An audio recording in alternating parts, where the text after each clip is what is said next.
Kawanan sosial, karena memang ada satu peristiwa yang luar biasa pada waktu itu, ialah pada tahun 48 di mana Belanda menyerang pada kita tanggal 19, kita tidak punya apa-apa. Belanda memperhitungkan kalau kita terus salah menyerah pada waktu, tapi justru tidak punya apa-apa itu bangkit dari petani. Dan ini tentunya juga kita berdasarkan trilogi pembangunan, stabilitas nasional, pertumbuhan, pemerataan pembangunan, kita terus-menerus berusaha untuk mengatasi kebodohan dan kemiskinan dalam tidak hanya pertumbuhan saja, tapi juga sekaligus pemerataannya menuju pada keadilan. Dan ini semuanya hanya bisa dilakukan dengan gotong royong, kesetiakawanan daripada satu dengan lain.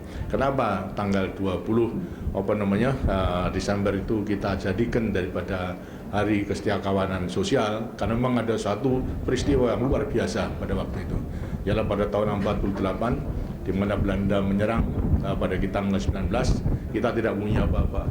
Belanda memperhitungkan kalau kita terus salah menyerah pada waktu, tapi justru tidak punya apa-apa itu bangkit daripada rakyat yang pada bulan Desember umumnya di Jawa itu peceklik, makan kurang, tapi dengan adanya bahaya kemudian rakyat yang kekurangan itu bangkit, itu mengerahkan segala sesuatu yang dimiliki untuk melakukan perlawanan terhadap Belanda, membiayai daripada perjuangan, menampung daripada pengungsi, bahkan juga membantu ke kota dan sebagainya. Sedangkan rakyat sendiri adalah kekurangan. Dengan adanya kesetiakawanan sosial itu, ternyata kita Belanda yang tadinya mempunyai harapan perhitungan menang, akhirnya kurang lebih 6 bulan saja mereka tahan. Dengan kita lawan, akhirnya mereka terpaksa harus mengakui keunggulan daripada Indonesia, mengakui kedaulatan daripada Indonesia. Itulah salah satu. Karena itu kemiskinan dan kebodohan juga bisa kita atasi. Dengan kesetiakawanan seperti itu, pasti akan bisa. Apalagi situasi kita itu sudah lain daripada bulan Desember tahun 48, di bulan tanggal 19 Desember menyerang, 20 bangkit daripada keseluruhannya.